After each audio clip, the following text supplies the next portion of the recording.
Welcome to Hanaras Arts and Lifestyle. Today I'm going to show you how to make this beautiful rangoli in simple ways. Yes, I know it looks very complicated, but trust me, it is very simple to do it. Okay, so before I do this, let me just show you what all we need for today. Okay, the basic shapes that we need is 3 sizes of circles. Okay, so just take a look at the area where you want to do this. Okay, and accordingly you can choose the size. Start from the biggest size. Okay, if you keep it like this, you'll understand okay how big it is and if this is the size that you are looking for, and from there on start looking for smaller sizes. These are all the normal kitchen items that you can find in your house. Okay, so ensure that it's not very close to each other. Like if it was a little big and if it is coming very close to this size, then your designs may not look very nice. Okay, and the third one that I have taken is this. Yeah, so if you see, there is a huge difference in sizes between this and this. Yeah, so this is the kind of sizes that we are looking for. Okay, one of the reasons that I am trying to show you these rangoli designs is because you can actually do these rangoli in front of your houses either using rangoli powder or you can use paint. Now when I say paint, I'm talking about oil paints like Asian paint, small bottles like this, the one like that is shown in the picture, which can be easily available in any paint shop. Yeah, so either you can use that paint or you can use powder rangoli, or very interestingly you can do it using flowers. So I will be showing you how to make this rangoli using flowers a little later on, probably in the next episode. But let's just try to understand how do we do this. So can you tell me, just by looking at it, okay, which is the other basic shape that you see other than the circles? Of course, diya, you see it? Yes, that's right. If you're saying petals, yes, that is right. But we don't need to do the petals. There is one more basic shape that you can actually draw to make it look like this. And do you know what that is? That is this diamond shape. Okay, and diya shape. So other than the circles that I have shown you, these are the 2 basic shapes that we are going to use to make this rangoli. The moment you identify the basic shapes, your rangoli design itself becomes very easy. So do you see this, where I'm moving my pencil? So this is that diamond shape. Okay, and obviously this is the diya. One of the basic thing that we need to understand is to take the measurements properly. So you may be seeing this particular circle that I have drawn with the square, and I have drawn the lines. The reason why I'm doing this is because we want to make it symmetrical. I'm basically an artist, but even I make mistakes. Like for example, if I don't take proper measurements, you can see how this petal and this petal are very close to each other and this petal has become very small, isn't it? So if we want to avoid all these kind of mistakes, it's better that we take certain measurements. Now let's see how to do this. Let us start with the biggest circle. Okay, so just make sure that you're keeping this circle in equal distance from the pages. I'm just going to show you how to do it in the book. You can use the same principles to do it on the floor or in whichever surface that you want, whether it is wood or floor or anything. Yeah, draw a circle like this. Now I'm drawing the second circle. Just again make sure that it's in equal distance from all the 4 sides. If you make small mistakes, that's still fine, don't worry about it. Yeah, now comes the third one. Let's assume that you have drawn the smaller circle first and then you want to draw the larger circle. When you keep it like this, you won't be able to make out whether the smaller circle is exactly in the center. It could come out like this or it could come out like this. Okay, because it's not a transparent box. Always start with a bigger circle and then go to the smaller circle. How many petals do we have? We have 1, 2, 3, 4, 5, 6, 7, 8. So we have to divide this circle into 8 equal pieces like this. Yeah, the petals end over here in the second circle. It doesn't have to go till here. So your lines or your division can end over here in the second circle. This becomes your first circle. This becomes your second circle. Yeah. So let us mark the center of a circle approximately.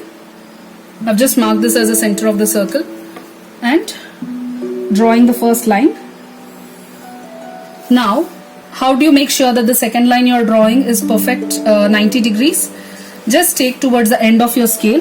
Make sure that this line of the scale matches with this line that you have drawn. Make sure that this edge is at the center of the circle, and there you go. This becomes your 90 degrees. And then just continue the same the other side. Okay, that becomes our 90 degree, exact 90 degrees. Now the way in which you can divide it into 8 pieces is approximately by looking at it, approximately identify which is the middle point of it. You can mark it and then you can draw a line like this. But when you draw it, sometimes it so happens that it is not uniform, and that is how I did this mistake wherein one petal became small. Okay, so how do I do it? The best way to do it is by drawing a square. So how do I draw a square? It's like if a circle is like this, I want the square to touch all the sides of the circle. All the 4 sides of the square should touch the sides of the circle. Okay, so all I do is I just draw horizontal lines like this. Don't worry where it should start and where it should end. So now when you're drawing perpendicular lines, all you need to make sure is just ensure that it is touching the circle. Okay, and this line, just join it like this. The reason why this particular corner is going out of the circle is because this circle is not in the center. If you can see, this distance is a little smaller when compared to this distance. But don't worry about it, none of this will be shown in your Rangoli. Now what you do, this becomes your center point, okay, to mark the 8 equal parts. So just join these corners, opposite corners of the square. Yeah, and you are done. Okay, so this becomes your 8 equal parts. Okay, now comes the interesting part of how do you make this diamond shape. Go to this circle, the first circle, identify the center point in this particular portion. Okay, so this becomes my center point, and then how you draw it is this line should touch here. Okay, so this becomes the corner of your diamonds. Yeah, and then the other line should be going out of the circle. Okay, so what you can do is just take a scale. Okay, make sure that you're drawing a straight line like this, and then you can just identify, like, how big you want this diamond shape to be. So let me assume that I want it until here. So all you do is join these two in a curved way. Okay, so now you see that we have got a diamond shape. Friends, you just need to get one diamond shape accurately. Okay, the rest of it is very simple because we are going to make a stencil. Let me just show you how to make a stencil out of this. To make a stencil, what we need to do is we need to trace this into another piece of paper or a cardboard. So how do we do it? Either we need a transparent sheet, a sheet through which we can look at the design, though we keep it on top of it, or you need a tracing paper. Okay, but believe me friends, you don't have to go to any shop to make the tracing paper. You can use a normal sheet to make it a tracing sheet. All you need is any sheet like this and little bit of cooking oil. Okay, and little bit of cotton. So all I've done is just dip this cotton in bit of an oil, and I've just rubbed the piece of paper. Okay, now I'll just show you what difference it makes. Okay, if I keep it here, are you able to see the design through this paper? No, but see, when I keep this place where I've applied the oil, I can clearly see the mark behind it. Yeah, so what you do is you keep this paper on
So in one shot, we are able to do two things here.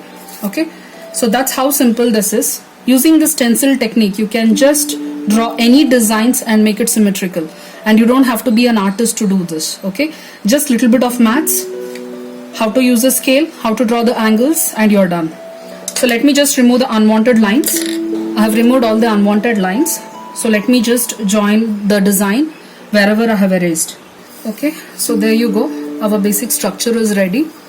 Now let me just see what else we need to do for this design. Yeah. Okay, we need to draw a smaller circle inside and another diamond shape inside. So, and one more diamond inside this and another small circle outside. So let's just do all this.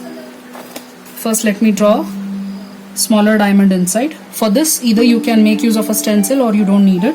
It's totally up to you. So for me, I just need the outer guideline, and after that, it's fairly simple for me to do it. So my first inner diamond is ready now. I'll do the same thing everywhere. So we are now ready with the basic structure and the inner diamond that has been drawn. Now we need to draw the inner part of the petal. This is just a freehand that you will have to draw because you already have a guidance, that is this particular petal. So according to that, just give a bit of a distance and draw the inner petal. Now we need to draw this inner circle and a diamond inside it. So to draw this inner circle, you can either do a freehand or you can find some other circular object in your house which is a little smaller than this circle. Okay, so since it's too easy, I'm not using anything, I'm just using my freehand, and there you go.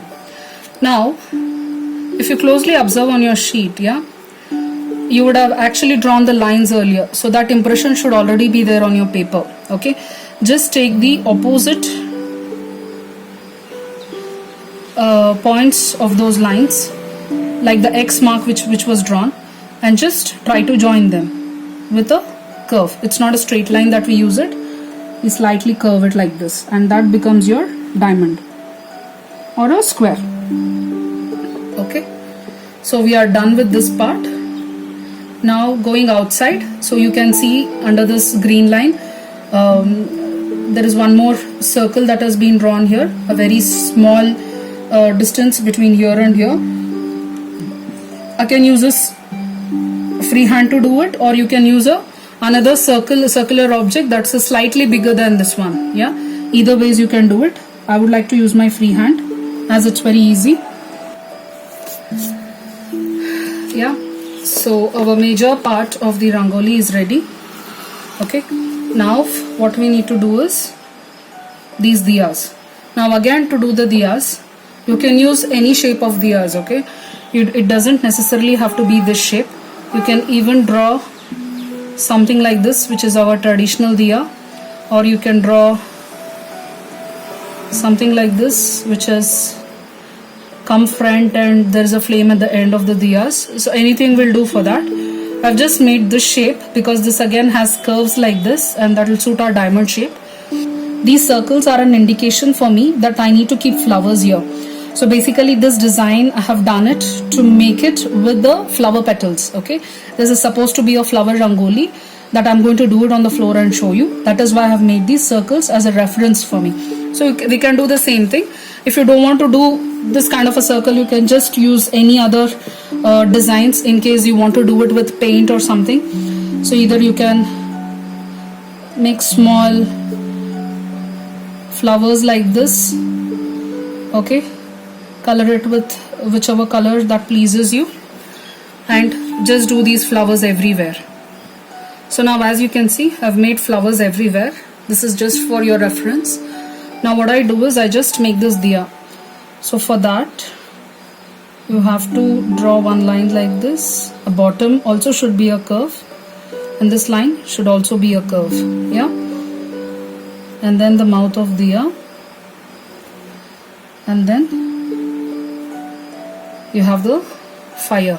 Yeah, so just erase the inner part of the fire, and there you have your diya is ready. Now what we do is we trace this again to make it as a template. I'm using the same paper that for which I had applied oil as a tracing sheet. So now my diya is ready. Let me just cut this. So here we have our stencil is ready. Let us just use the stencil to make diyas everywhere. So when you trace it, you get something like this, and believe me, this is more than enough to make the actual design. So all you need to do is an inner curve like this and join. Yeah, just make sure this distance between the diya, bottom of the diya and this circle should be constant everywhere. Like for example, here it is very close and here it is a little far. Don't make these kind of mistakes. So there you go, friends. The entire Rangoli design is ready, and this is exactly like what I had shown you earlier. And how did we do it? We just used 2 stencils and 3 circles and a scale. Yeah, and it looks very complicated after you fill in the colors and everything, but it's very simple to do it. You just need to try it once and you should be able to decode any complicated Rangoli with basic shapes, and you should be able to do it. So after you draw something like this, yeah, I suggest that you color it on a piece of paper to understand how well the colors go before you paint it on the floor or you put Rangoli colors or whatsoever, just in case if you are not very good at colors. Okay. So I just want to show you the color contrast using these color pencils. You may find it hard to believe that I have used 4 tones of red and pink over here. I have 1 red and 3 shades of pink. So this is this pink that I have used here, and this pink, it is this one, and this is this peach. Okay, so but can you actually make out any difference between these colors, whether it is this color or this color or this color or this color? They all look the same, isn't it? So as you can see, all of these are very close to each other. These all colors are made from the basic color red. Okay, so that is why they are very close to each other. Just make sure that there is bit of a difference or a distance when you are using these colors. For example, if I have used red here, I use pink over here, so there is enough colors that come between this red and pink. Okay, similarly, if there is red here, I make sure that there is a green and there is a purple that comes in between this pink and this red. Okay, now let me just show you some beautiful color combinations. So red goes very well with yellow and with green. Okay, just look at these combinations. However you want to place it, it looks very good. Okay, so either you can replace this green with this green. Even then the combination becomes very good. In case you want to do a sunset combination, I suggest you use this, that is red, orange and yellow. Okay, like you want to give a gradients that looks like a sunset, then these are the colors to be used. Now when it comes to purple, yeah, so don't look at this tip, I want you to refer to this color. So when it comes to purple, purple looks great with pink and blue. So pink, blue and purple are great combination. And one more color combination that you can find is green and brown. Okay, even green and brown goes very well with each other. And another very good combination is white with pink and blue. So when you are doing abstract paintings, you can just go with these colors and it can never go wrong. Trust me, it can never go wrong.